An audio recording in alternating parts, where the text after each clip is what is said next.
a good idea. But Felicity, how are you? I haven't seen you for quite some time.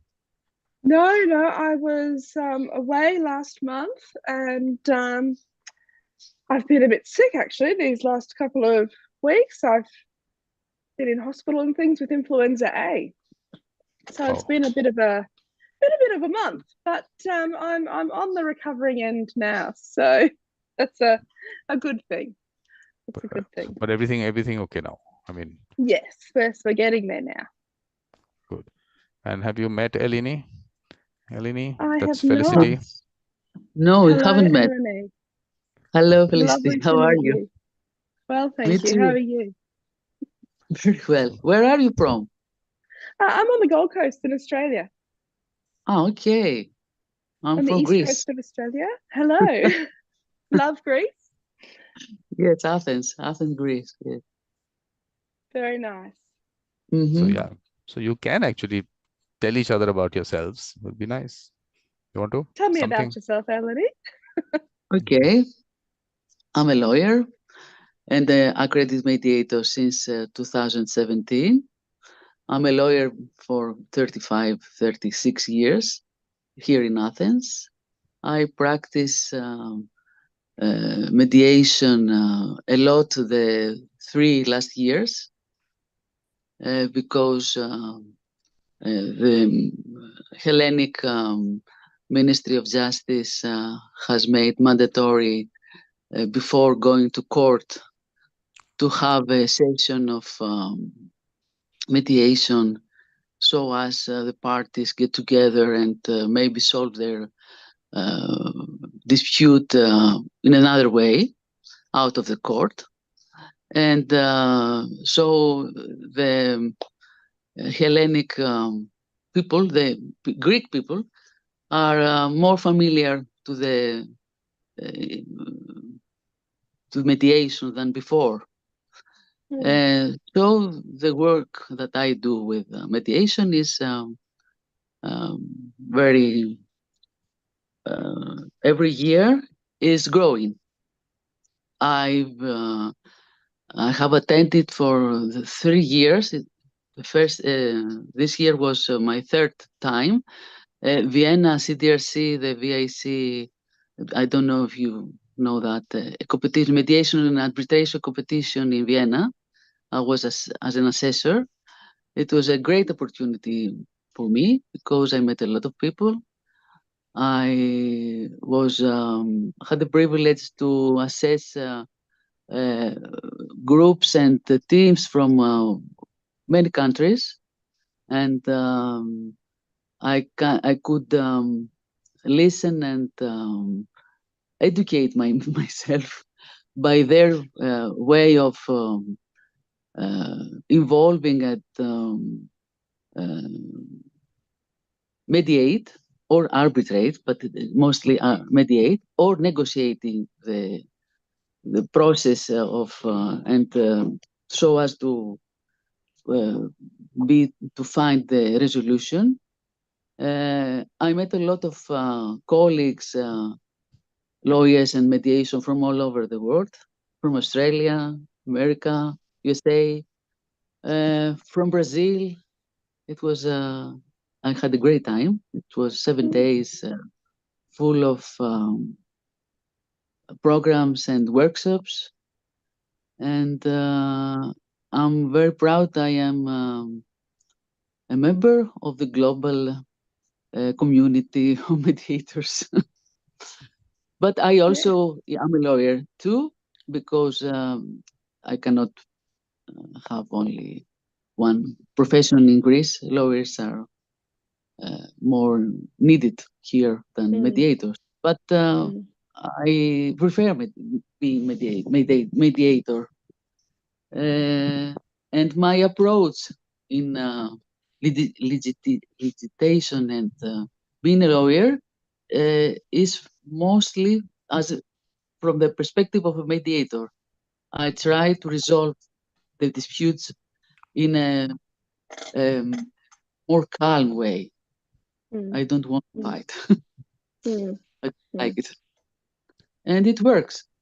And that's, I think, that's the way that we can manage the peace between parties and between people and unite. Tell me about yourself. I come from, this is a bit of a midlife career change for me coming into mediation. I come from a career in therapy and education prior this, and worked with children for 20 odd years in a educative and therapeutic space, and decided probably, oh gosh, it would probably be 8 years ago or so now that I decided, you know, mediation is such an interesting and collaborative space, and brings in my skill sets from the classroom to education to the therapy side of things into a different sphere. And I was really interested in the power of mediation and its opportunity for resolution in so many different facets, and the need for that. And so I started retraining, and which is always a big deal, you know, when you're working and you've got children and you're doing busy life, and but I was committed to that, and so I have come back into my work life as a mediator. A family dispute resolution practitioner is what we call registered mediators who work in the family space in Australia. And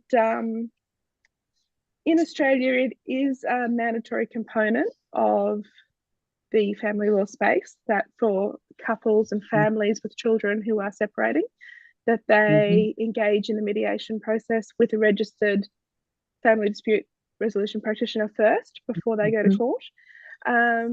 So we've got here.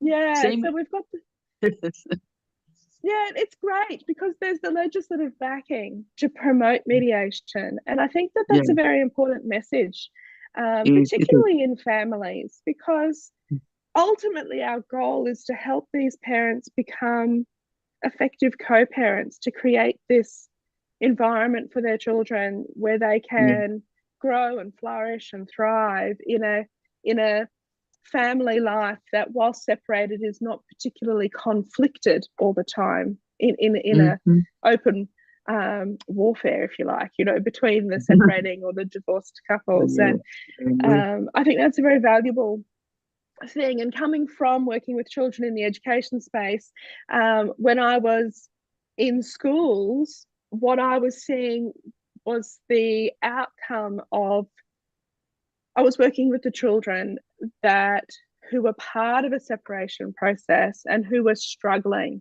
because it was just such a high conflict zone so frequently. And I think that's where I really started to grow my heart for the space, to think, you know, this could be so much better. And when I investigated it, this process was definitely becoming more and more available in Australia and regulated, if you like, in the Australian system. And so I thought, right, well, that's for me. So that's where I am. So I am in private practice, but also on the Gold Coast, there's a recent initiative of a community legal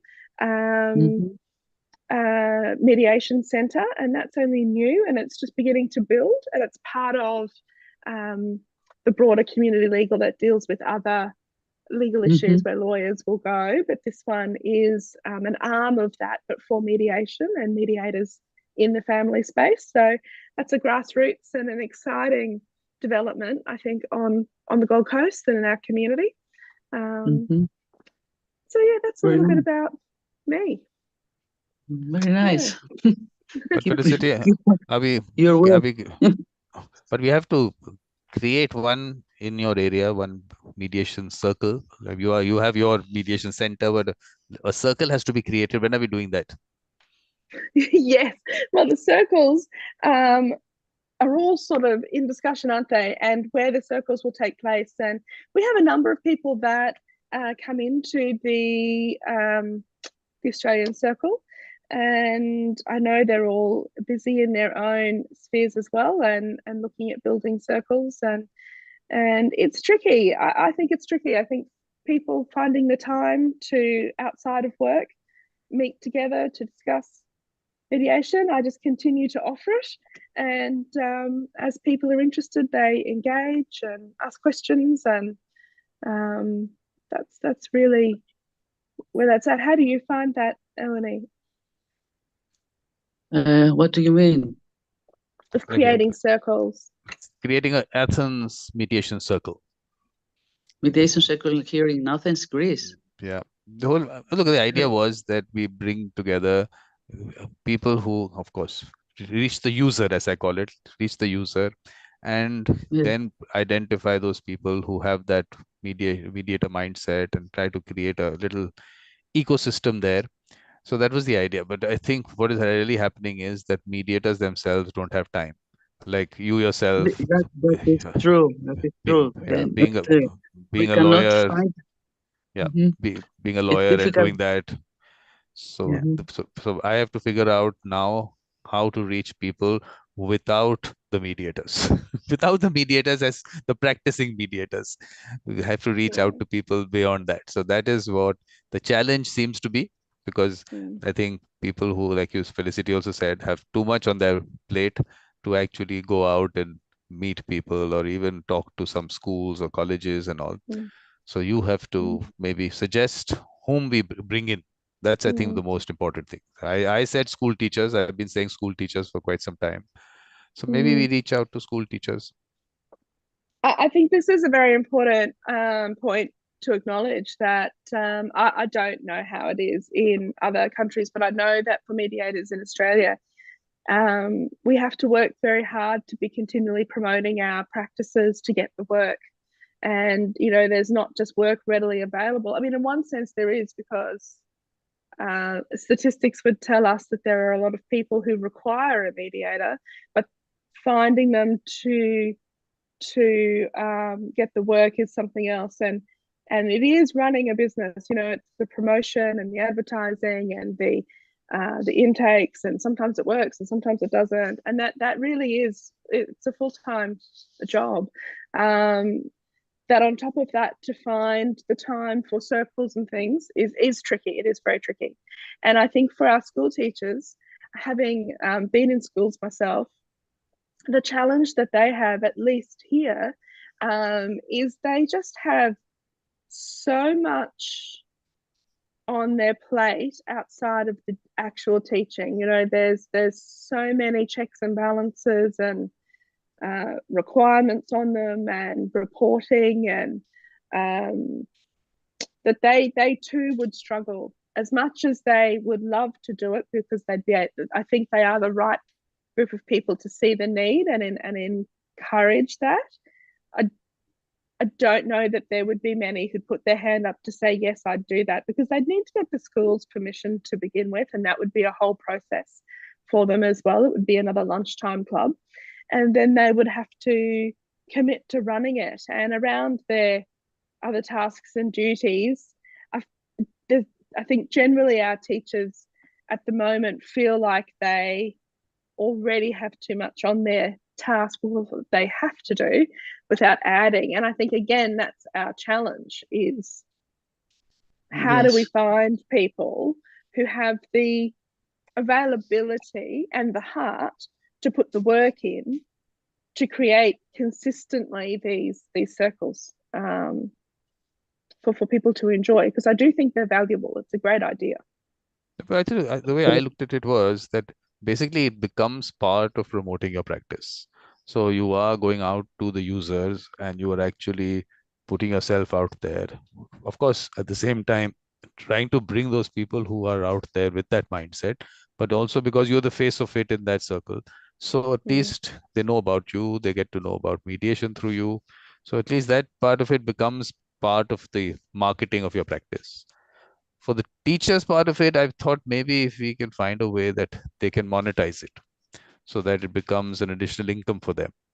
Because the way I understand it is that they're not paid enough in most parts of the world.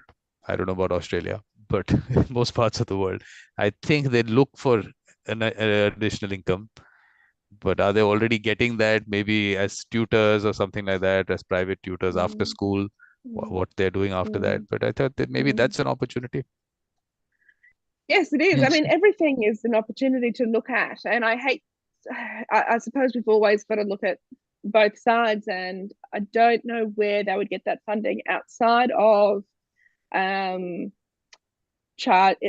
a school setting, charging the child or the parents to participate in the group. But then we're relying on parents to prioritize money for that, which then becomes a different conversation when it's up against dance and piano and school fees, or so then it becomes how do we promote the value of that to the parents so that they choose to pay for that in addition to everything else in a cost of living crisis, which Australia is feeling. How I was looking at it was that, one, you have certain organizations who might want to provide some funding, which at the local level also, you have these municipal corporations, or you have the local governments who definitely want to promote mediation. Definitely, I'm sure that's, in the sense, it might not be on their agenda. We can put it on their agenda because it helps the community. So one, maybe some funding can come from there. Then you can also get the sponsors for each of the circles. So local organizations, in the sense, even local businesses, maybe because you're promoting something which actually brings people together.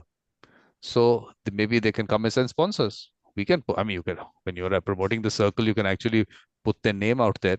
But only thing, you have to be selective as to which those organizations are. I mean, we won't maybe pick up organizations which might not have the best reputation there. So maybe that could be another way of going about it. If people want to, just in terms of voluntary kind of amounts they want to give to those circles because something good is happening, they can also do that. So let's find those ways of funding. Each of them can be in some way, it's not just something that's going to happen immediately, but at least let's send out emails or messages out to people saying that, look, this community is being developed. That the idea is that we are trying to bring people together, and people who have the mindset or the mediator mindset are being identified. And from there, they are going to actually facilitate discussions on various aspects. So one is resolving disputes and the larger picture, that we are trying to bring a whole community together which believes that we should sit together and resolve things. So maybe I feel that let's reach out now, because within the mediators, I feel like you're saying that maybe today they don't understand the value of the marketing aspect of it, marketing of their practice, because that hasn't maybe happened. Because if you haven't tried it, you don't know. So, but I feel it's still part of the marketing of the practice. So if that have one part, if people understand that and do it. So, Eleni, what do you think? Yes, I agree with you. I would add that maybe we should give a presentation of what is mediation or school mediation for free at the first, in a circle of people, in our neighbors, in our municipality, in our distriction, so as in the schools around us, so as to get to know better about what is mediation. 3 months ago, I was invited by the school of my son, and I gave a presentation about school mediation and what is mediation. And the children were very interested in that, but not the teachers. I wanted the teachers to be drawn to me for school mediation. It wasn't the teacher, it was the children. And I was shocked because they don't understand the value of mediation and school mediation in the school environment. And I didn't insist on that. Maybe next year I will do the same from the beginning. It's a nice idea to give them a feedback what the school mediation or a mediation could work in their school, in the school community. What we can do, Eleni, is that why don't we make it a children's movement. Let them take that initiative rather than going through the school or the teachers. Let's get in touch with the children around you who are, I mean, we tell them the concept and then they take it to their friends into the school and let it be their circle. So we are not actually creating it, they are creating it, which has happened. I mean, there's one college which has done that. So the students took that initiative. But of course, the professor was this is a university. So the professor did encourage it and got them together. So yes, that encouragement was good. But I still feel that the children themselves, because once you talk about mediation and you talk about the mediator, people identify as that. There are lots of people who identify as mediators. So if they can come out and they can actually send out that message across their school that, look, I'm creating this community and I'm also bringing all these mediators and peacemakers together. So maybe it can be their circle. Maybe that's the way we should do it, because we'll have to look at it differently, because over this time I've seen, like I told you, mediators themselves will not find the time. I've understood that. Can I ask, Eleni, how did the children respond? What was some of their reactions to the information that you presented? Like, how did they communicate their interest in it? And you mean the children? The children, yeah. And how old were they? Were they high school? The children were 14, 15 years old. And because my son told me that they were talking after my speech about the school mediation. They were very interested what would happen if we had it in our class. Wow. So I had the feedback from my son.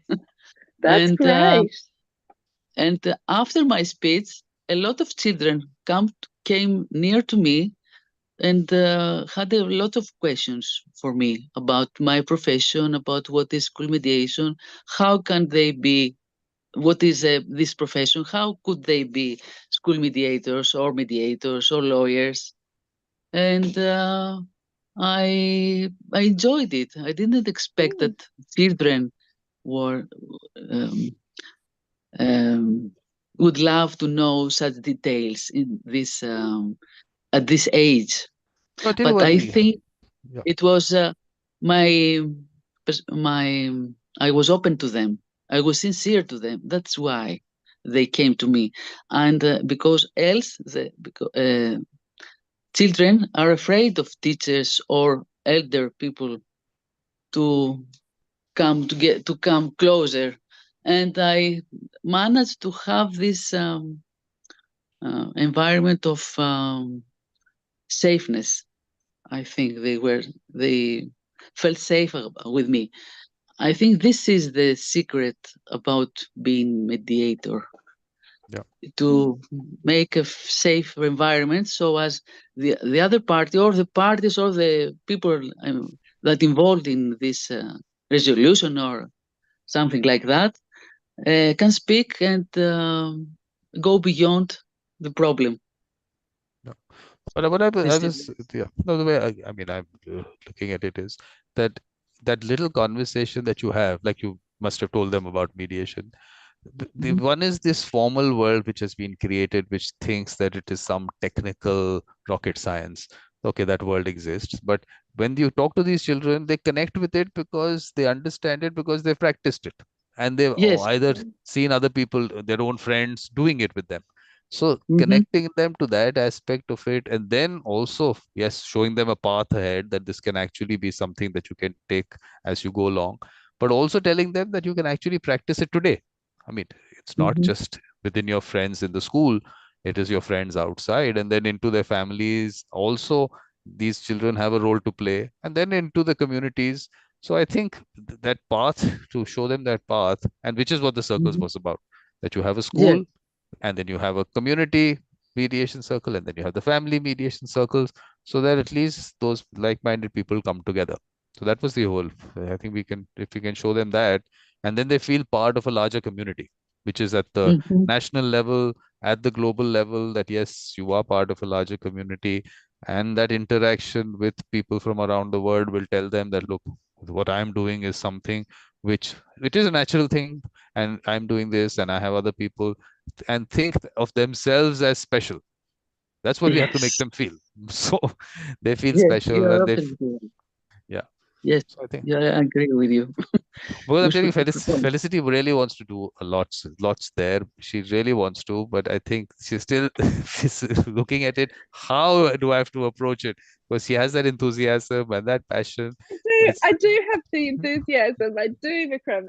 I suppose having teenagers myself, I wonder, Eleni, what you think about this as well. How would they go actually, like we can put a program, assuming we get funding and we get a program, but the children then committing to attending that is the next challenge then. And how long are they going to be interested, and what holds their interest over a period of time that they would want to come in their lunchtime or after school or at a time where they would commit to that, to come and talk about that. The structure of it, I think, is very important to engage them, and I'm not sure that a weekly would work. So I'm interested in, from the children that you've now reached with this, what would you see as being viable in how to engage them further, like how regularly, and would that work? I think that once a week would be nice, would be a good start. And I think that the role play, or to give them a theme to talk about it, or be someone else, and to see it like a game at first, it will engage them to that, I think. Look, Eleni, what has happened is that, look, there's that game that is that Medianos, which Massimiliano has created. So definitely the game aspect, we already have that.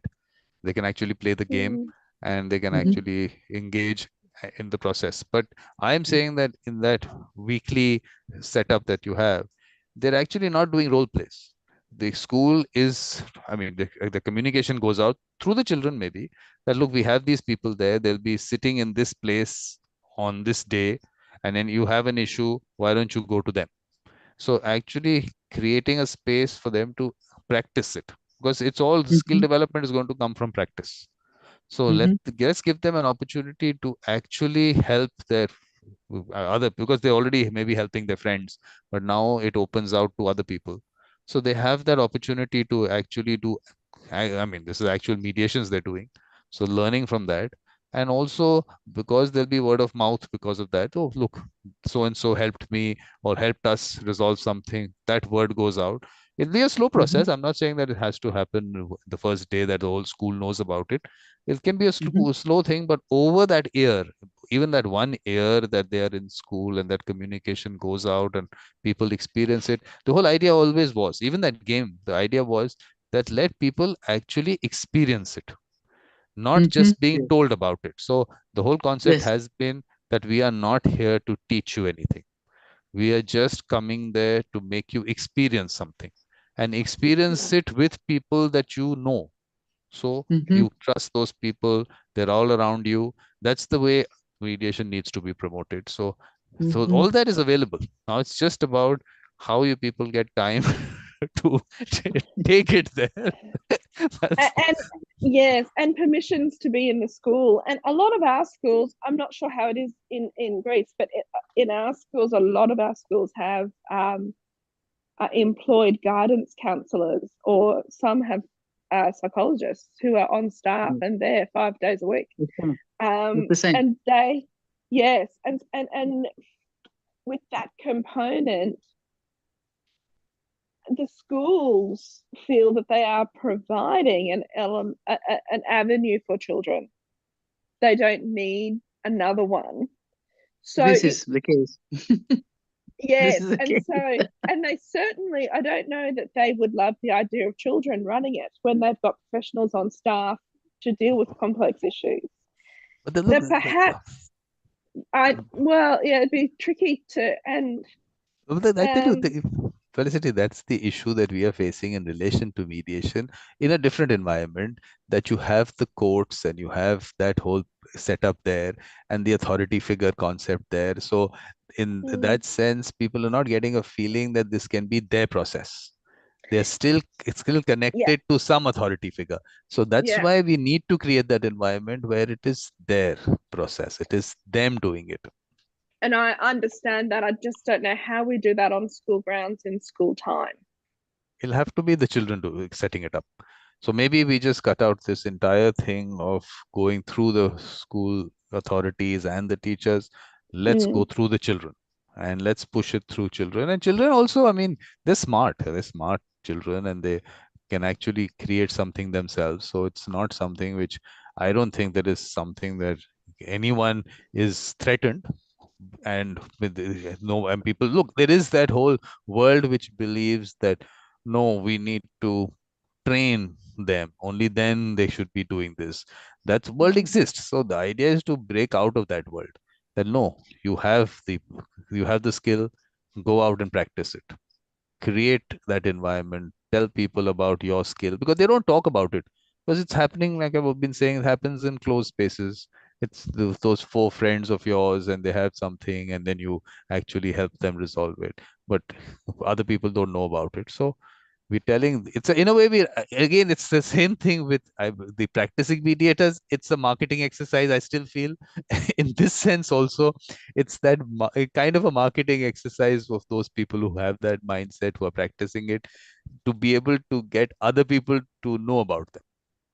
That's the whole idea. I mean, the fact is that it's all something which happens all the time, but never gets spoken about. Because first of all, good things don't get spoken about, that someone helps you resolve it. Fights, everyone knows about. So-and-so fought in that class, so-and-so had that issue, but the resolution part of it, never spoken about. So which is what which I told you, but with that little newsletter, which can be created at every level, at every circle, where the good things get spoken about, the resolutions get spoken about, that this was the issue that we had, and this one, so-and-so helped us resolve it. How much they want to talk about it is up to them, that what the issue was, how the mediator went about it, and what was the resolution. As much as they want to talk about it, we're okay. I mean, the idea is that at least speak about it in some way. So that's how the word of mouth happens. And this is on the larger level, that word of mouth today might be just within the school, but then because it's part of a larger community one, which is part of the larger national one, which is part of the global one. So that message then goes out. So that's why this whole communication part, I'm calling it a newsletter. Maybe it sounds too formal, or newsletter, creating something. Just a communication. It could be just a message goes out. And I'm saying that children are smart. They can actually create these little reels. Now Instagram and all is there on Instagram. They create a small reel. They just have those people around them who had the issue, the person who resolved it. They just talk within themselves. This happened, and let's put it out. And so many of these reels can be out there, so that other people who identify with it, oh, I also have that issue, maybe I should bring in someone. I don't know someone, okay, this person is there in school, let me talk to this person. So maybe that's how we'll have to keep changing strategy. Yeah, it's so definitely a strategy. Mediation. Lots of things can be. I mean, look, finally it's down to creative solutions. That's what we're trying to find all the time. So this is also one thing that we need to find creative solutions for. It's tricky. It is very tricky. I like the idea of it being reels that they can upload to a page. Yeah, that's interesting. Look, if you have all the medium is already there. It's just that medium is being used for certain things. Maybe, like I said, the good things don't go out. So these are good things. These are good stories. I mean, aren't they good stories? A resolution is a good story. So good stories go out. Yeah. I like the real idea. I think that's because it's happening, it can be children-centric, but they can do it in their own time. It's a quick reel. They know how to do it. They're very quick at creating their reels and being able to upload something. So it's in their own time. It's contributing to a bank of information that is affirming of positive resolution experiences. I think that's an interesting idea. So what we had to, how we started off is, let's just, whoever those children around you are, whoever you can, maybe within your family or just neighbors or with family friends, their children, let's just bring them in. Let's start there. Let's bring them in. We don't have to record it. We don't have to get their parents into it also, because look, idea is we have to finally involve the parents also, because they'll be doing it within their communities or families. So let's start bringing them in. We can have a little session where we talk about it with the parents and the children together. And then we can actually tell the children that if you know someone or if you've experienced it, talk about it. So maybe they can bring in those people into our little session, but then we tell them, why don't you put it out? Why don't you put this out there? Talk about it, because it is, I mean, they're always, children are always looking for content, and maybe, who knows, maybe this just goes viral.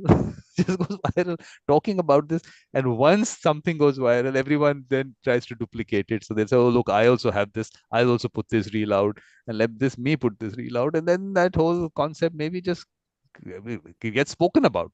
And then we move from the children, I mean, school, college, then we move into people who, in communities or families, what they experienced. So let's try that process. I mean, look, we want people to talk about it. That's what we want. We want people to talk about resolution with the assistance of a third person. That's what the whole idea of being so focused for me is. Yes, people sit together and resolve it. Damn good. Please do that. But here the focus is with the assistance of a third person. So one third person gets identified. The fact that resolution can happen with the assistance of a third person gets promoted. So as we go along, in a way, it's a path for people to actually, I mean, get people to know about them, which is what that path we have to show them, that this is also something that you can take up with the skill that you already have. It's not that someone has to in any way put any input. No training required, nothing. Practice is what is required. And that's what happens. Thoughts? Good idea. Very good idea. So let's put it in place. Yeah. Yes. Let's put it into place. I mean, I'm just saying that maybe not difficult. Yeah. So let's just get those children in whenever we can fix it up. We'll start doing this in September. In September we can do it. So so that we have enough time to send the message around. And then in September, let's start doing this. We can look to start with the idea of creating different circles, like the Greece Mediation Circle was, that people would be comfortable in Greek, those speaking in Greek. So we have Greek mediators who can actually speak to them in Greek. And like Eleni said, that comfort level that she could create there. Language also definitely helps in that.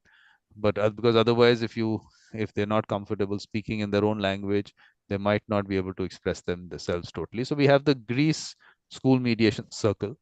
We have that gathering. I mean, in the sense, that's not make it into something very formal. We're just saying that we're bringing people together to just, I mean, this is friends, family, those people.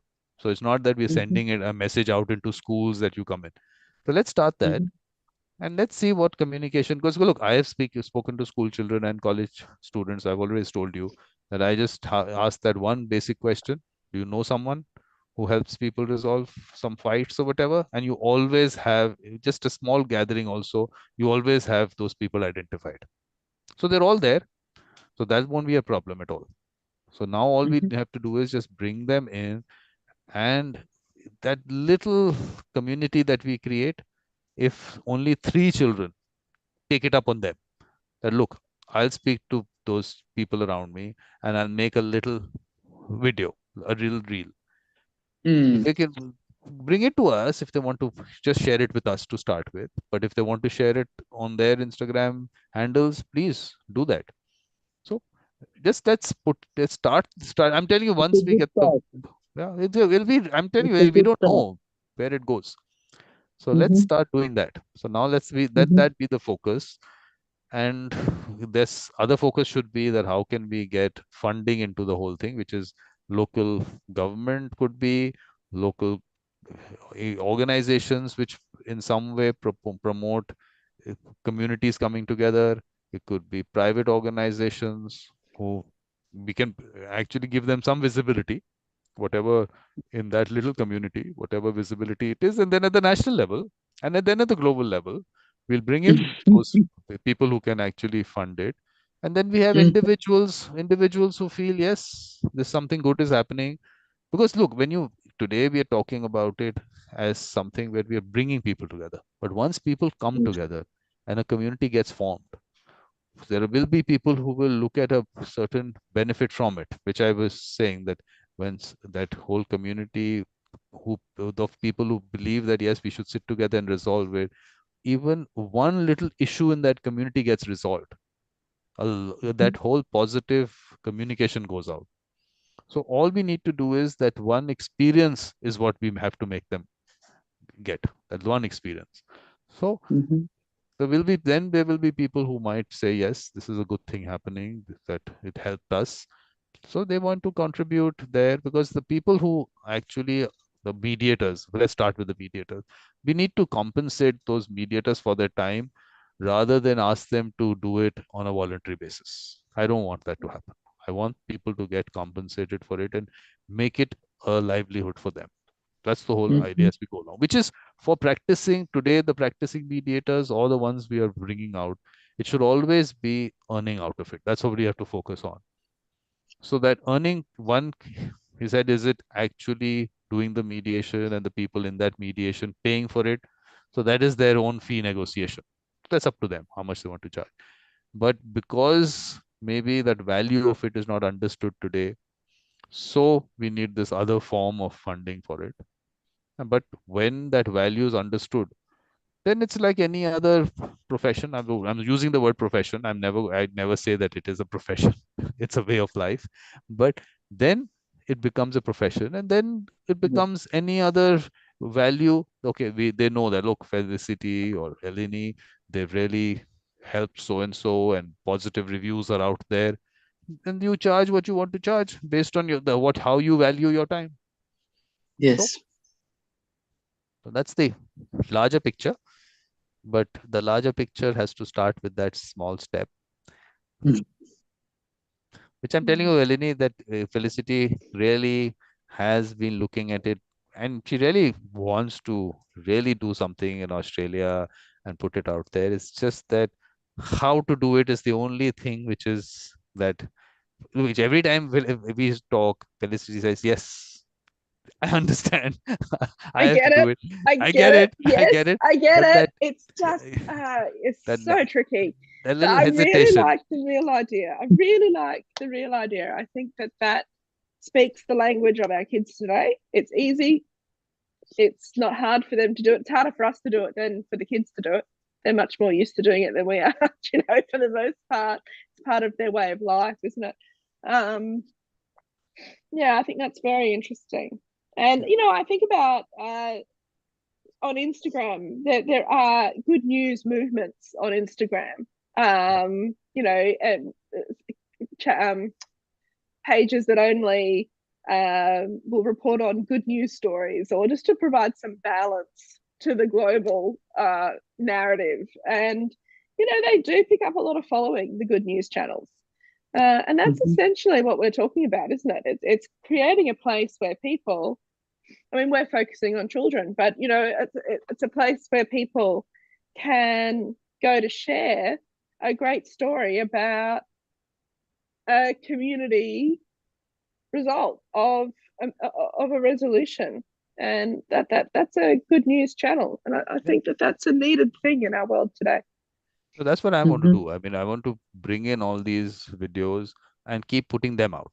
So that's the channel that I have, and keep putting this out there so that people have a space to go to, knowing that all these good stories about resolution are there. And they want to, I'm telling you, people want to hear good news. It's just that they don't know where to find it. Yes, you said that there are some spaces and people do follow those because they want that positive thing. There's so much negativity around which is thrown on everyone every day. They want that. And the good part about this is it's not just a good story, something happening somewhere. It's actually something that you can also experience, and you can actually do it with people around you. So that's why the advantage of identifying those people and putting them out there, that you can actually, we'll put their contact details if they want. I mean, whoever wants to put their contact details, when we put the video out, we put the contact details. So it's the marketing exercise. I'm telling you, this is all a marketing exercise right from the beginning, not today, right from the beginning. Even that show that I have, In Conversation with a Beautiful Mind, was for this, that this is a marketing exercise. Let's put the right faces out there. So the main thing is being selective, the right faces out there, because once you have the right faces, mediation gets promoted well. If you don't have the right faces, they don't connect to the right process. So that's where you have to be really. Why are we asking the user? Why are we asking people that do you know someone? Because that endorsement is there, that this person is the right person, because someone trusts them, be it friends, be it family, be it in the community, wherever it is. So that little stamp, it gives you that endorsement. And that's where you have the right people out there. So it can carries on. I could add, can I add something to that? Please. I think that if we do that, as you say, we will give hope to the younger people and the children and teenagers for a better world. Absolutely. They need that. I think we have to do that for them. Absolutely. Because the world that we know is falling apart. Maybe through mediation, through these circles, hope will rise again. Absolutely. This is what my children tells me, that there is no hope in this world. What will we do? Well, that's why what really, look, I also keep saying, look, that little bubble that I live in, which is all of you, all those good people that I have connected with. For me, of course, it's a positive thing. Every time I meet every one of you, it's a very nice, positive thing that I have, which is what keeps me going. That's exactly what keeps me going. So that little space where they connect with people who have that mindset, that gives them hope. That yes, it might be in the other corner of the world, but there are people who have this mindset. Now all we have to do is just bring them together, and they'll, like I said, when they take it up as their movement, I think that it actually then it can go, I'm using the word viral, it can actually go viral, because there's so many such people there. It's just, there is no space, which I keep repeating this. Those spaces are not created because it doesn't serve anyone's interest. Breaking people up, dividing them, is what politics does.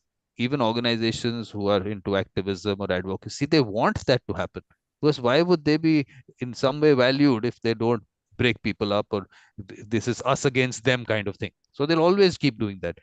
How does bringing people together benefit anyone? What are they going to do? Everyone's sitting together and resolving their issues. Oh, we don't want that. We don't want them to resolve it. We should be the ones who they come to. So that's why that space doesn't get created. And which is why I said, maybe because those spaces are not created, because people can't give time, because they are busy in their world and doing other things.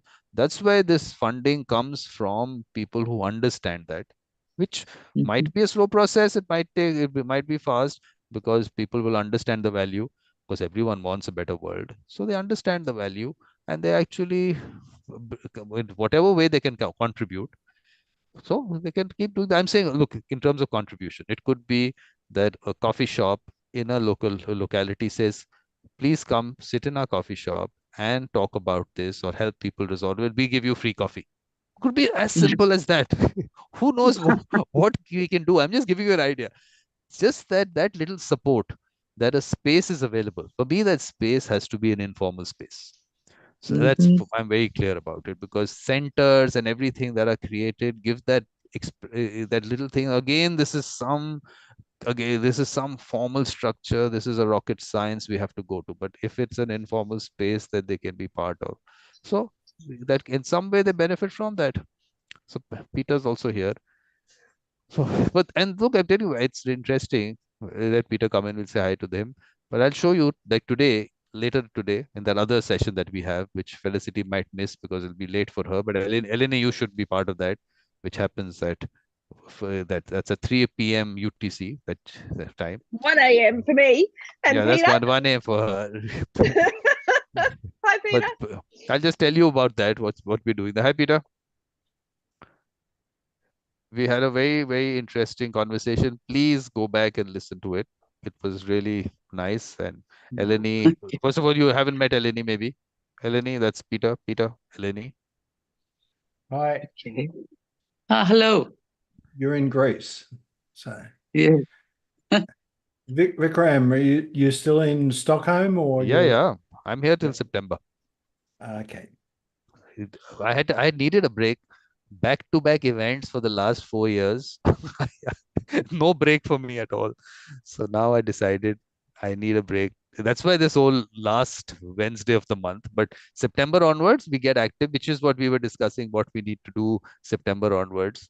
So please at least have a look at the video. But first thing is, I think maybe Eleni, maybe you could tell Peter about yourself, and Peter would tell you about himself, and then we'll. Okay, yes. Hello, Peter. I'm Eleni. I'm from Greece. I'm a lawyer for 35 years, and I'm a credit mediator since 2017. I practice family and commercial mediation. I like very much to help people and parties resolve their problems in a peaceful way. And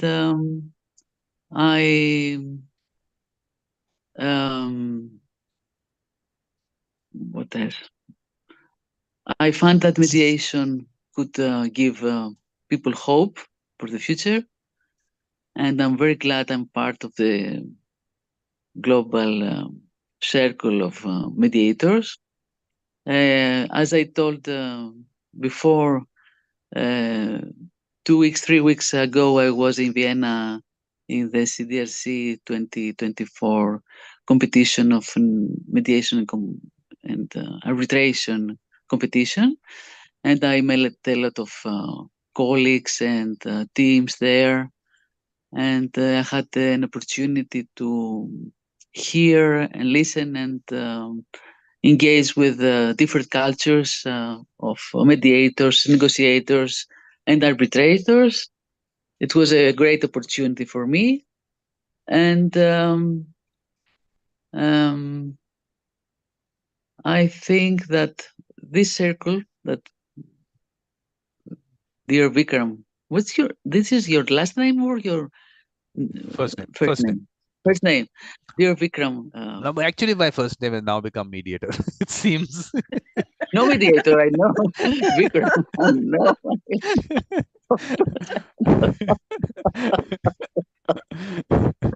I didn't know it was your last name or your first name. That's why. It's very important for all of us because it's a space that everyone can express himself like nowhere else. Of course, out of course, where legislation and limits are specific.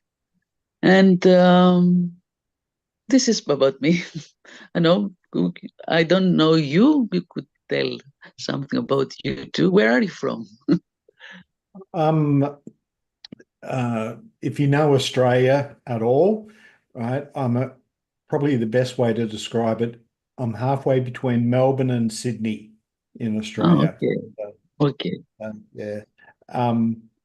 I'll tell you a bit about myself in a second, but mediator Vikram, I used to work for a government-funded community mediation service.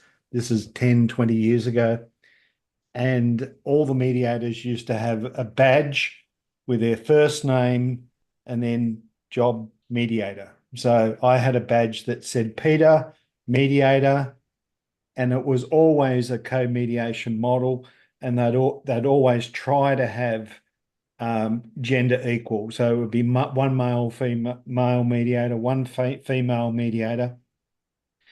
And I know these two mediators, Gwen and George, they were sat down to co-mediate a mediation, and one of the parties said, "Oh, that'd be interesting. Husband and wife both doing this job, George mediator and Gwen mediator."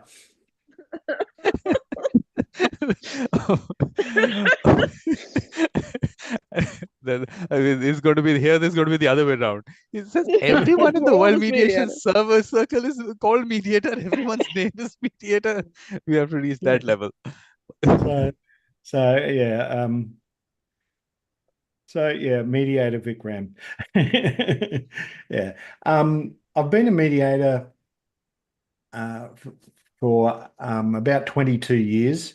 I started off doing community mediation. There was an ad in the paper looking, New South Wales, the government, state government, have a mediation program for community mediators. So it's landlord and tenant, neighbourhood disputes, small claims. And back in those days, there was a lot of family stuff to family mediation as well. So that's where I started off, just as a casual sessional mediator, doing probably one mediation a week in community mediation. And it was all co-mediated. Then about 12 years ago, I decided that I really liked doing that family mediation. So I done a traineeship in a government-funded family mediation program for separated parents. The government has these family relationship centres set up in Australia for family dispute resolution or mediation before they can make an application to a court for parenting orders.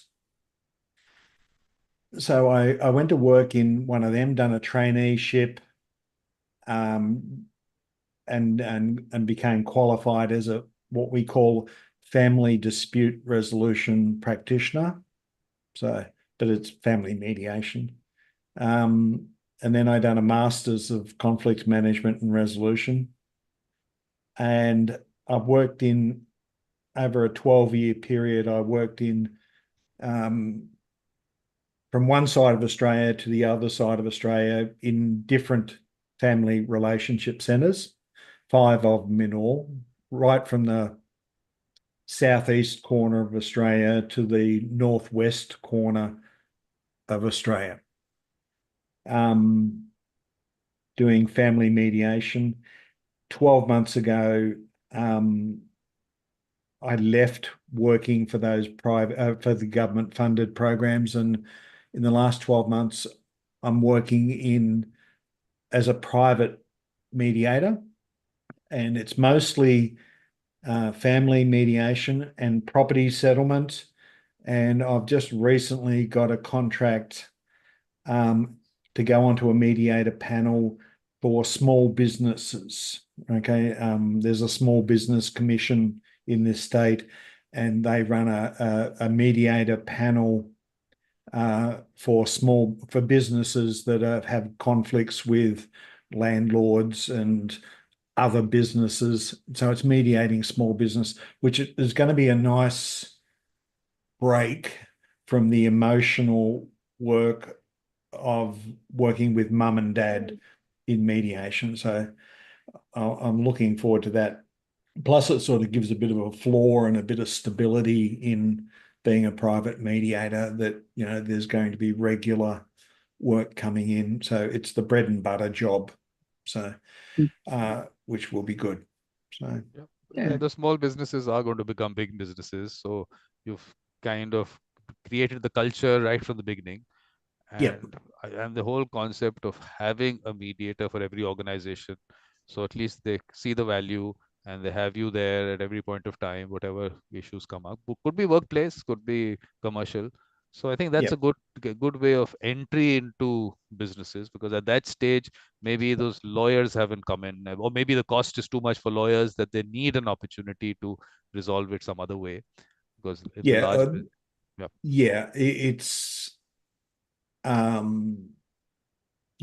I understand a lot of it is landlord and tenant.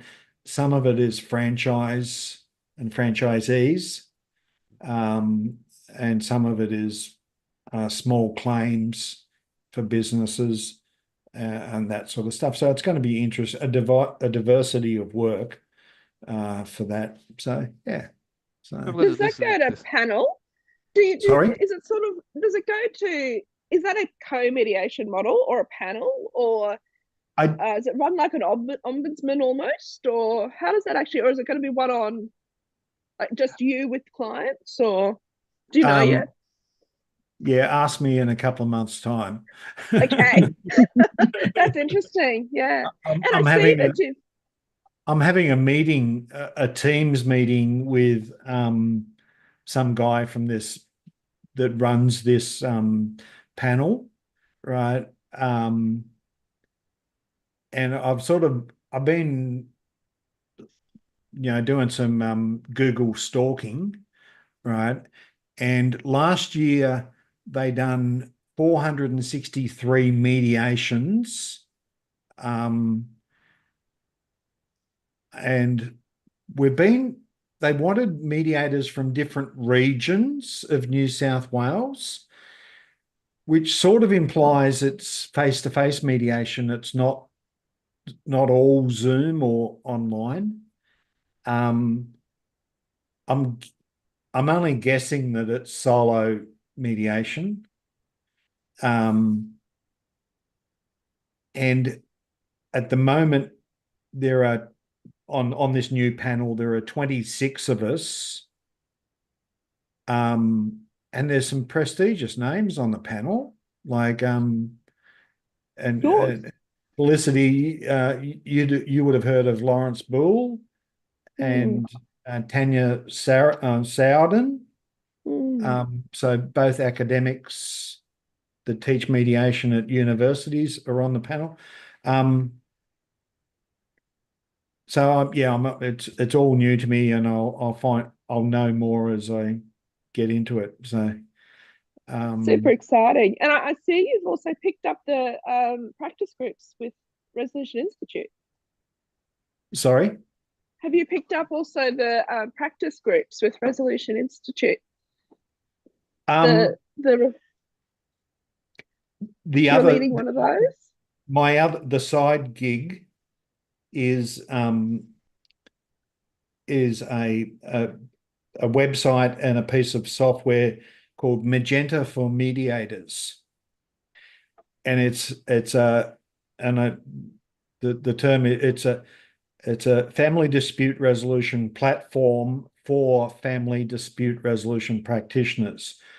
And what it is property mediation software.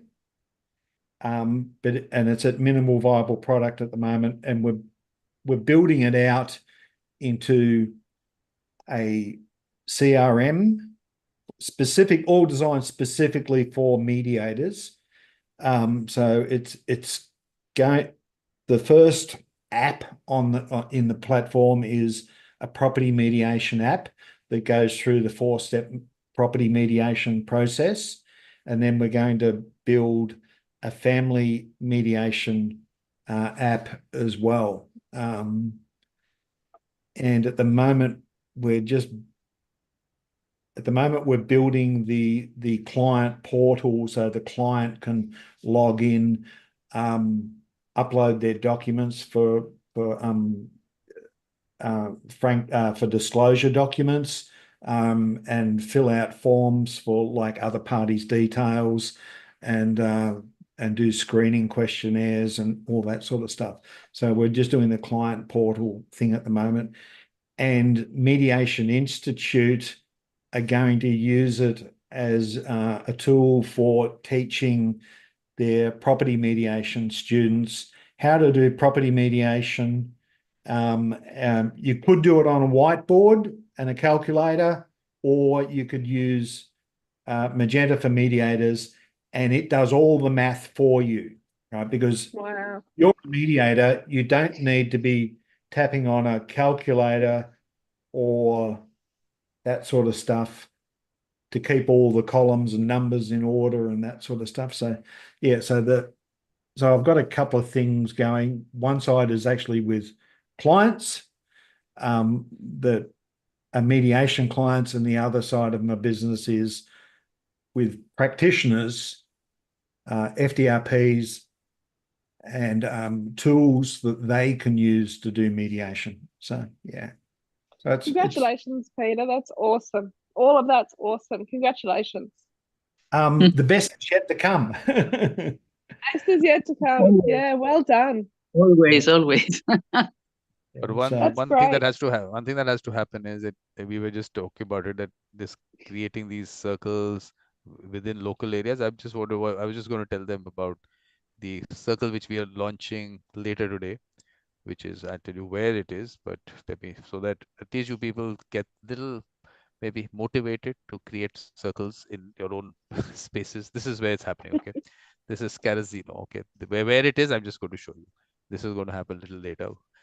Where it is what needs to be shown to you, so that we know that things are happening in every corner. Okay, so this is where it is. Uruguay. No, this is in Brazil. Uruguay. This is just above Uruguay. This is when we zoom in, it'll tell us a little bit about the space. This is Rio do Sul. This is the state of Rio do Sul. You tell us. So in that state, this is the place. So we have people, enthusiastic people, in various parts of the world. So this is going to happen later today. I just want to show you that this is something which every corner of the world, there's an opportunity. We have Greece here, Athens is going to happen. Brisbane is going to happen. New South Wales, too big, maybe. Where exactly, Peter, are you? This is, what is the place called? New South Wales, I'm in. Yeah. Deniliquin? How do you pronounce that? Deniliquin, yes. Deniliquin. Yes. So even that small, this is what we need to launch, so that people get an idea. But please watch the recording of what we just discussed. I mean, maybe someone can give you, if Felicity, you want to give them a little brief of what we discussed in relation to the school children and the reels and things like that? Sure. So Vikram has realized, Peter, that mediators are very busy people, and that they don't necessarily have the time to create circles themselves. And so there's this idea of how do we find those within our community who have the heart and the time and the mediator mindset to do that, and how can we reach that? That's one aspect of the conversation. The other aspect is, as we know, Vikram's been very keen for a long time to get something going in schools or with school-aged children, primary, high school, and university-aged children, young adults. And so we were talking about the possibility of using platforms where they can create reels and create community online through their stories, in addition or instead of actually meeting one-on-one with people in schools and things, which is tricky because it's hard to get permissions to be in schools. It's hard to find people who could commit to that time and all of those challenges. So whether or not we move as a good news movement, we were talking about how on Instagram there are good news. I keep wanting to say channels, but I don't think that's the right word, is it? It's good news. Yeah. Handles. Let's call it the handles. Handles, yes. And so in that vein, to create a resolution revolution, if you like, handle where where people can upload in a reel their positive experiences of a resolution in the community that they've been a part of or have heard of, with hashtag resolution revolution, and we can build that community that way, which I think that's got legs. I think that might actually be a way that we can approach this rather than in person at schools. Is it the platform to be the social media platform for it? I work mostly on Facebook because my target audiences are mums and dads and FDR and mediators, right, who are more than 30 years old. Yeah, the mum and dad, the average age for mum and dad at mediation, in family mediation, the average age is 36 and 37. Okay. And mediators, you know, I think the average mediator, I'm guessing, might be in their 40s, might be closer to 50 or something like that. But the average mediator is older than that. So it's Facebook. But if you're looking for teenagers, I think it's TikTok and Instagram. Snap. Yeah, Snap's a big one. Snap's a bit harder. It's a different platform, but they are on Snap. But yeah, definitely TikTok is the big one, and then Instagram. Yeah. So TikTok go Snap, TikTok, Instagram. Imagine TikTok is banned in India. So is it? Yeah, you can't access that. So you can't. Why is that? Oh, it's because it's Chinese.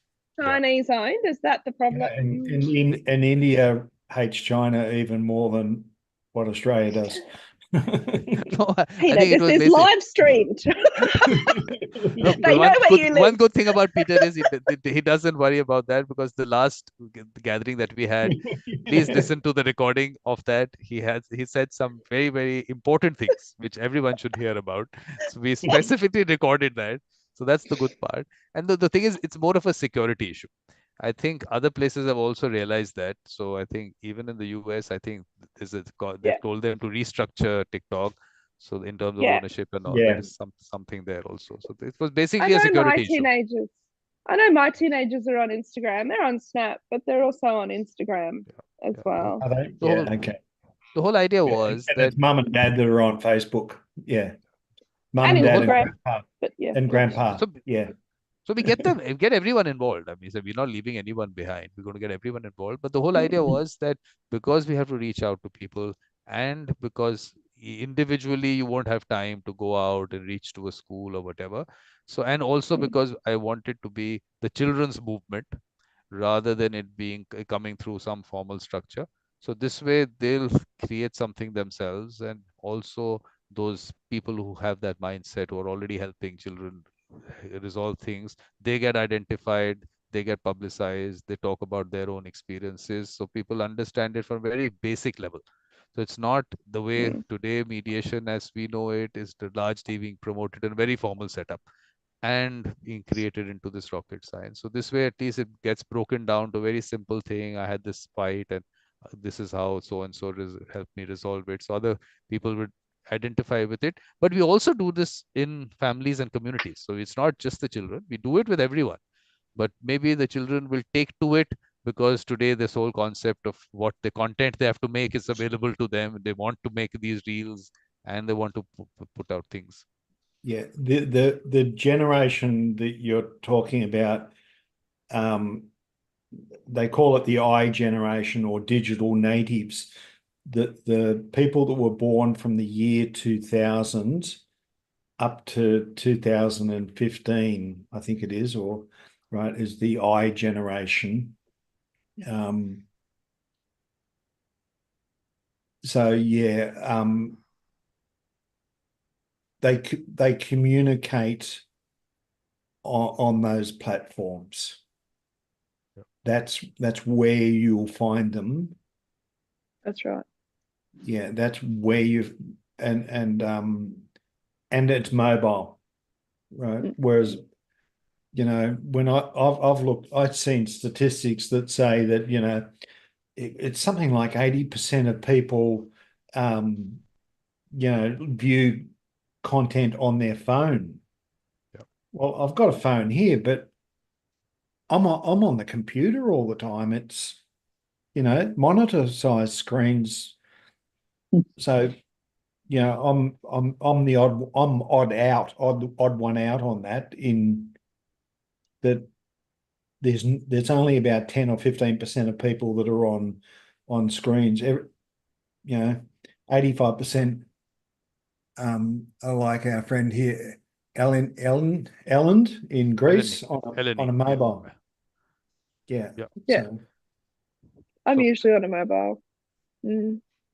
But Yes, this is well, but this is one part of it, that how they reach I haven't out. picked it up today. So, you know, it's sat They there all say day. that we scroll. I think the statistic I've read is that we scroll the length of the Statue of Liberty every day. Sorry, individually, we scroll the length of the American Statue of Liberty every day. I've heard that. I would probably come close. I don't know that I'd do the full body, but I couldn't survive without my phone.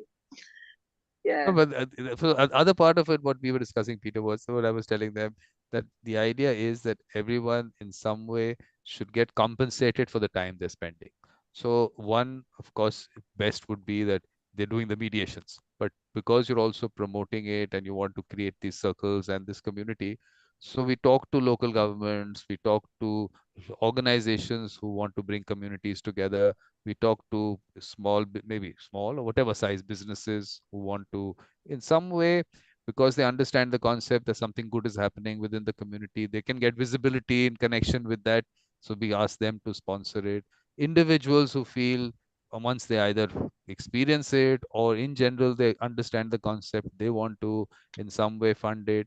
Whatever way, let's try and also bring that so that your time is compensated for. So it's not just a voluntary service, because I understand that is not really happening, that voluntary aspect that I want to reach out. But I was also explaining that how this is also part of a marketing exercise for mediators. They're actually reaching out to the user. So it's also a marketing exercise, but the benefit of it you'll only get to know once you put it out there, because I feel it's going to benefit the mediators. Because you're actually doing a good thing, yes, by bringing the community together, but you're also putting yourself out there. So it is a marketing exercise at the same time, but I feel that doing that work can also be compensated. So that's another aspect that we were discussing before you came. So this was largely, broadly what we were discussing. So I feel that what we are going to also do is that we're going to bring in just the children around you, which we discussed earlier also, that just the children that you are connected to, let's start with them, because we're creating something at the grassroots level. So in your family or within around you, whoever those children might be, school, college. So next time, this is September when I get back. Right now, it's only the one day in the month that I'm doing this. But September onwards, it'll be the smaller gatherings where those people that you are connected with come together, and which is where the Greece Mediation Circle, which is where the language thing will also come up, because these people will be comfortable speaking in Greek. So it's not the global thing, it'll be localized so that they're comfortable talking about their experiences. And we then ask them maybe if they want to create some little video to share it. And my channel is definitely where I'm going to put all this up and start with that, so that this gets exposure also. They get the space to talk about their experiences. So that's what's going to happen in September. Yes, good idea. I'll try to do my best to find the circle. Yes. Yeah. so that's okay. So we'll see you. I mean, of course, the last Wednesday of August. But what date is it? What date is the last Wednesday of August is? What date? I'm just checking the date. So time remains the same, but it's going to be the 28th of August. 28th. 28th of August. 28th. Okay, it's okay for me. Yeah. So by that time, if you want to bring in people, I mean, if you have that discussion, people they want to come in, please bring them in. You can bring them there. But because these things go out on YouTube, if people are not comfortable with that, we'll have their sessions separately. We'll do that, but that we'll do in September. But at least that word goes out, and anyone else who wants to be part of it, everyone's welcome. I mean, the idea is that everyone comes in, share their thoughts. So, but the thing is that like say the competition that you went to, my issue with that I did not discuss it. My issue with those competitions, which I started that discussion, that it is still a connection with that formal world. So the children are getting exposed to it with the lawyer sitting there. So that's one part. And the competition talks about mediation and arbitration, two words that I don't want to mix. I've never spoken about it. You don't see it anywhere on the content that I put out, because there is a confusion with people as to what are we talking about and the process, because they're totally different processes. So I don't like that combination there, the mediation and arbitration, those two things. But only thing is that in Greece, what's really happened is that in Greece, in relation to mediation, the lawyers have to be sitting in. That's a requirement in their law. But this is for those mediations where you want the settlement agreement to be as good as a court decree. In those mediations. Is that lawyer requirement in all mediation, or those mediations? Yeah, those mediations where you want that settlement agreement to be as good as a court decree. So that mediation that gets that stamp of as good as a court decree thing in those. So they've actually put it in the law, which is for me an issue. But I think it was mainly to, in some way, satisfy the lawyers that you still are part of the process, because lawyers generally disrupt these things. So I think that is where it started from. But that's one country where it's part of the law, which is, of course, an issue. It's an issue. But even for family issues, Eleni, even for family issues? Yeah, even for family issues. Yeah, it's mandatory before going to court. Yes. It was the only way so as the mediation to spread in Greece. They didn't want it elsewhere. Otherwise, they didn't want to hear about mediation. What is this? We're going to court. But in family disputes, it's the 30% of the cases are resolved through mediation. It's in a good percentage, 30% of the cases out of the court. So what I really had to do with Greece is I had to explain, to tell people in Greece that this is for those mediations where you want it to be as good as a court decree, but you can still have mediations without lawyers. It was very difficult for people to understand that. So, how can we do this without lawyers? I said, yes, you can do it without lawyers, but then that settlement agreement automatically doesn't become as good as a court decree. In that case, of course, if you want that kind of an endorsement on it, that certified. Oh, first of all, it has to be a certified mediator, and it has to be, lawyers have to be part of the process. So that's a formal world which has been created. So I said there is an alternative there, because the worry was that when we promote it within communities and all, then you have these people with the mediator mindset, and then can they do mediation? Some people had this thing in their mind, no, they can't do mediation. I said, no, that doesn't happen. Anyone can do mediations. It's just this other formal world. If you want to be part of that and you want the settlement agreement to be good as a court decree, then you have to go into that world. It was very difficult. I'm telling you, it was amazing that people actually today, because it's been promoted this way, think that they can't do mediations up till you are not a certified mediator and you don't have lawyers part of the process. It was a little difficult, but I have managed to. Yeah, yes, Peter. Is that lawyer requirement also in other parts of Europe? No. Yes. No, I don't think there's anywhere else. No, I don't think that requirement has been put in the law. I don't think so. We can check that out, because no one else has told me this. In Greece, but you're not sure if it's in other parts of Europe. Because I don't think it's an EU directive. I don't think it's an EU directive. I think it was something that the Greek government did, because I think the lawyers might have taken up the fact that maybe they didn't want to promote the concept and things like that. We'll check. See, we have within our family cases, we have 97% will settle in mediation. 97%. And our mediators, you can come to train as a registered family mediator in Australia. You've either got to come from a background of law or a background of psychology. And they're the two, or social science. Yeah. And then if you've got that as your background, you can do the training to become a certified mediator. But we don't, it's an option to have lawyers in the room, but we would say as mediators, Peter, I don't know if you'll agree with me, I think you might, but that the idea is to get parents to be able to talk without legal representation is the goal. So that they can learn the skills.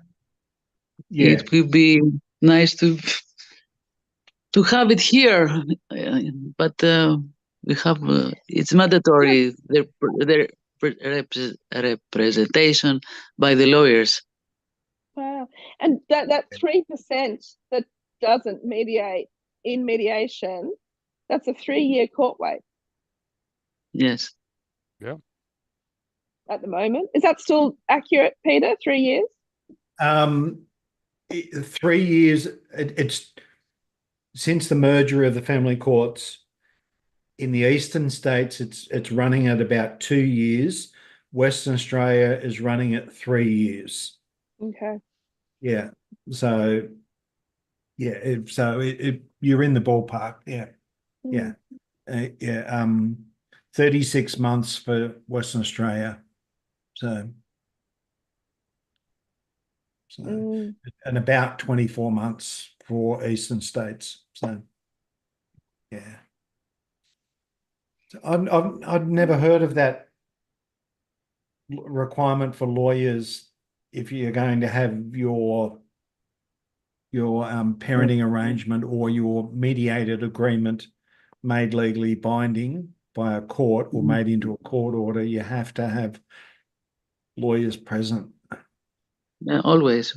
Yeah. Otherwise, we can submit. Do you think it's? Do you know of other countries that have that same requirement, or? I'm not sure, but I think that it's the same. But I'm not sure. Okay. I have to check. I don't know. Well, this is again something in terms of legislation that I've tried to discuss, that in terms of mediation, because at least in India, we have this very nice law today where that settlement agreement automatically becomes as good as a court decree. And you don't have to have lawyers as part of the process. So that's the way I wanted legislation, or why I want legislation to be. But because today dispute resolution is controlled by lawyers, it is an issue. Definitely, it's a big issue. Yes, it's an issue. How do we fight that? Yeah. For a while, for a short period of time in Australia, the parenting agreements that you would mediate a parenting arrangement and come up with your parenting plan. For a number of years, you could register them with the court, right? And that held extra weight with the court, the registered parenting plans, but they done away with them. They were only in effect, or that system was only in effect for 3 or 4 years before they scrapped it. And I'm not sure why it got scrapped. So it was about 2000. They can submit them for consent orders now, though. Yeah, you can make a parenting plan, convert it into a consent order, but there was a period of time in the early 2000s where you could have a registered parenting plan. So right. So legislation, I think that way, legislation is also something that needs to be looked at, but we'll get to that once we have enough people who feel that, yes, we don't need that little level of having the lawyers as part of it, that we can, and we have enough people at the grassroots level who are actually doing great work, and it gets promoted and it gets in some way publicized, knowing that, yes, that really happens. I think it'll take its time. I mean, I'm not saying this has to happen today, but those are little issues which need to be in some way taken care of. Yep. So any last comments, Eleni? Anything? before we? I will consider all of what we said today. I'll talk to my children about it. I'll give them to see the video. And I think it was a very good conversation. I had a very good time. I was informed about what's happening in Australia. I didn't know. And I'm looking forward to see you again on the 28th of August. Perfect. Okay. Nice meeting you, all of you. What time on the 28th of August? Because I was late today. This is, for me, it is here in Stockholm, it is 10 a.m. And Felicity, what time is it there? 6 o'clock. 6 o'clock. I think you changed it last month. Yeah, it was, I saw that on the tile this month that it was 6 o'clock. Yeah. 6 o'clock, 6 p.m. Okay. Because the other for, one that Queensland time. Are we all the same time now except for Western Australia? And South Australia and Northern Australia. Territory. So 6 p.m. for me. Yeah, right. So 6 p.m. for me in Queensland. Yeah. So what time is it for you? What time is it for you right now, Peter? 7:40 p.m. What is yours, Felicity? Same time? I'm the same, 7:40. Because we're on the same side of the country. Yeah. Okay. Yeah. Perfect. Or winter, but summertime, Queensland we're different. Does not do daylight saving. No, we stick to the real time, Peter. We stick to the real time. We don't change our clock. I'm okay with that. We also have one later in the day. We have one at what I said now is using UTC or GMT. So one we have at 3 p.m. GMT, which will be 1 a.m. I think your time. So that'll be a little difficult. You've got there's another one now. Is there one at 8 o'clock? Our time? No. Okay. That's at 8. So that was 1 8 a.m. That for you 1 a.m. So that's a little. I'm sure that's a little difficult, but that of course gets attended by a lot more people because it caters to South America, North America, a little bit of maybe Africa still can come in at this time, but it's very early for them. I'll admit to you that late last year I was coming to some of the 1 a.m. ones, but after one of them I broke my ankle. I was so tired. I think it was about 3 a.m. and I got up and I was on crutches for 8 weeks because I went to one of the 1 a.m. meetings. Sorry. Like, No, that's why I started doing this morning one. For me, the morning one. Well, earlier everything used to happen in the evening. So Australia, definitely I was doing much there because of that. But now I decided we must also have something earlier. So that's why these sessions are being done. And slowly we'll get people. So there was someone from New Zealand, a mediator from New Zealand who visited India. So New Zealand is also connected, but we have to get them in. It's for them the time. I think it's much later. If you are at 6 o'clock, what time are they in New Zealand? I'll let me check. So for them, I think it was becoming even later. So I think we didn't get too many people coming in from New Zealand. Auckland, it's hard to find a time, isn't it? Let me see Auckland time. Let me see what the time is. So it's 9:43 there right now. That's late. That's a little late for them. So So we see maybe we can do a little earlier. Maybe. So at the moment, New Zealand at the moment not on any group call because of the time. No, but we've got a New Zealand Mediation Circle which was launched by Darren, who I said has also visited me in Delhi the last month. And the interesting thing that they're doing, the whole family, they've actually sold their house and they're now traveling around the world for 1 year. So the school, the children are going to be schooled on on the trip.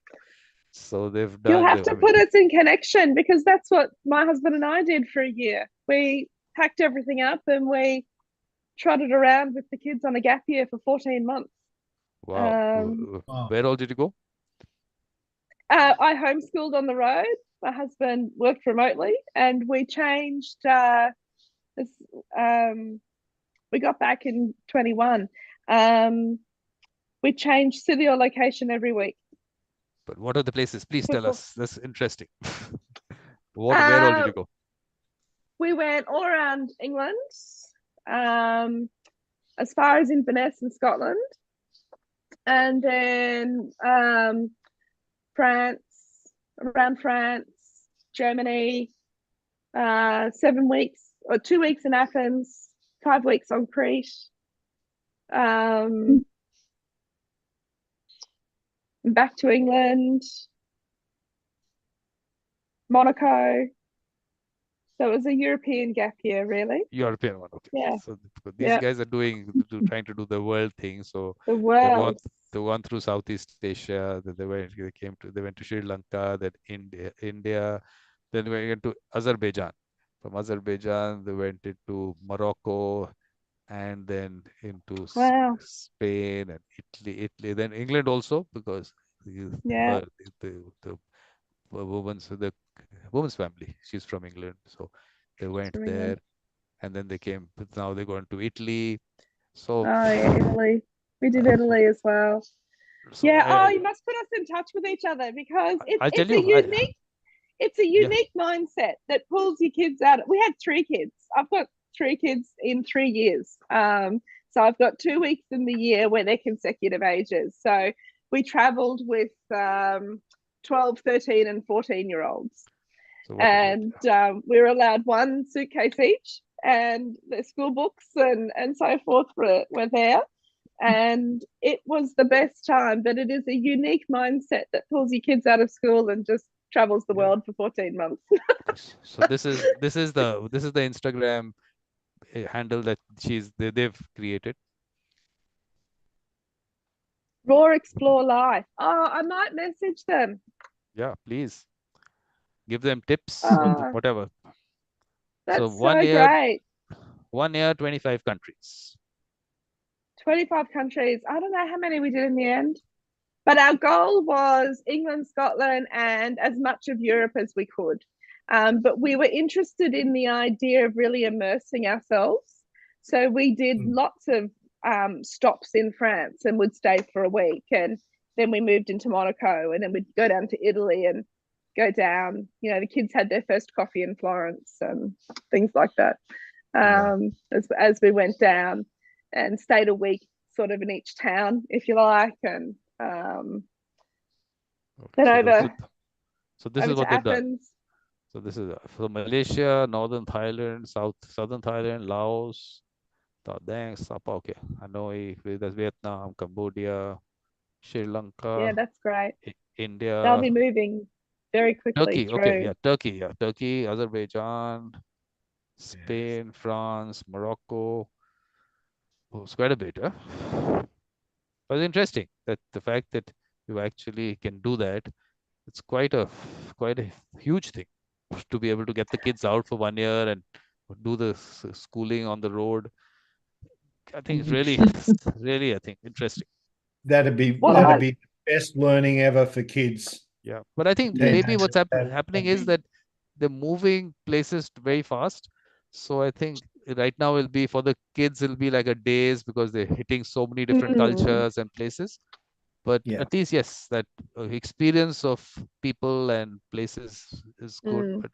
But maybe we found a week at a time allowed us to sort of immerse, and it might look like sort of 4 weeks in a country, but a week in a town. But you really got to immerse in, and we got to use our language and practice our languages, and you know, it was a real immersive thing. But we tried our best to run to the high school electives and things that they wanted to do. But in our grade 7 year, they study in humanities. They study ancient Greece and the Romans, and usually schools have to choose. Well, you know, we did both. We went to Greece for ancient Greece, then we learned going through and going up to the Acropolis and learning on the ground, and we climbed Mount Vesuvius in Pompeii, and there's geologists all the way up, and it was just fantastic. No, like Peter said, that sort of stuff is brilliant. Yeah. 20 years ago, I was the Disneyland dad, and I took my boys to Disneyland, and my boys were they would have been about 13 and 15 at the time, right? And Tomorrowland at Disneyland, they had a walking robot made by Honda from Japan. This robot that could walk and could talk and do things, and it was called Asimo, right? Cost $1 billion robot back in 2005. Anyway, a year later, my younger son Jake, he's in year 8 in high school, and the science teacher is talking about humanoid type of robots and had a picture of Asimo. And Jake puts up his hand. I seen Asimo at Disneyland. And the teacher went, no, you didn't. No, you didn't. Yeah, I did. No, you didn't. Yeah. So, yeah. No, the other important thing is that, like Peter was saying, that today children are on the screen. So they're seeing the world on the screen. To actually experience the world in real life, I think that's really important, because what I've noticed is that sometimes they're in a place, the place they don't connect to it with this is the real space. When they take a picture and they look at the picture, then they know that they've been to that place. It's a little funny. It's a strange kind of a connection today, what's happening. But the real world, I think they need to be part of the real world to know there is a real world. It's not just pictures which they're seeing online from everywhere in the world. These are places, these are people, they're living a life there. My children are different people from when we went away to who they are now and how they're emerging as young adults. They're very open-minded, culturally aware, interested in other cultures and curious rather than fearful, and which can come across as judgmental.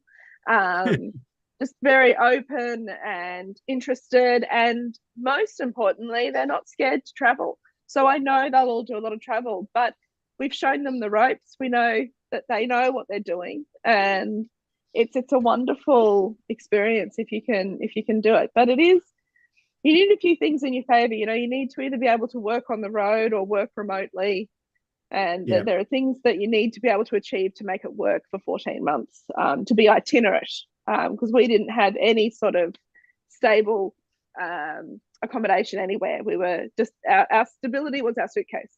We each had one suitcase, and you had a suit. You had a suitcase. These guys are living off this much of a backpack. Oh my gosh.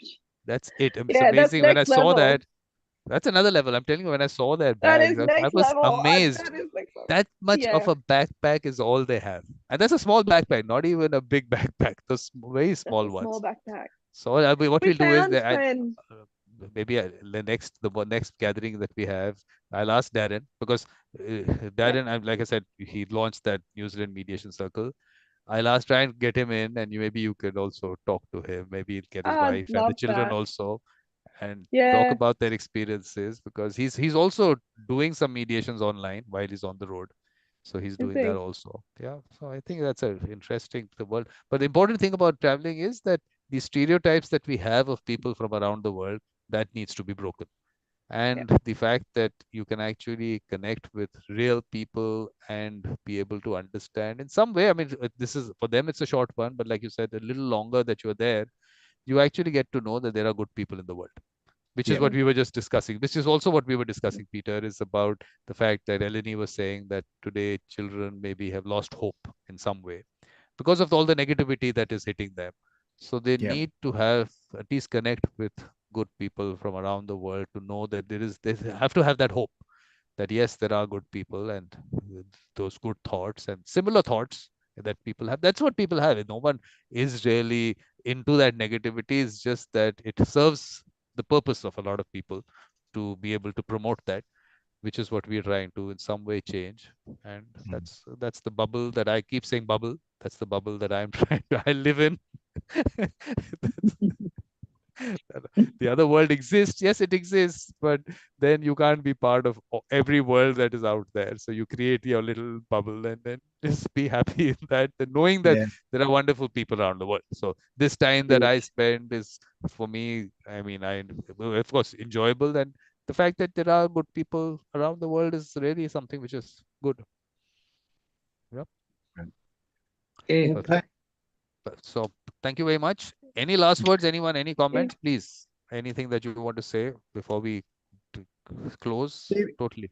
It will be mediation that will bring peace to the Middle East.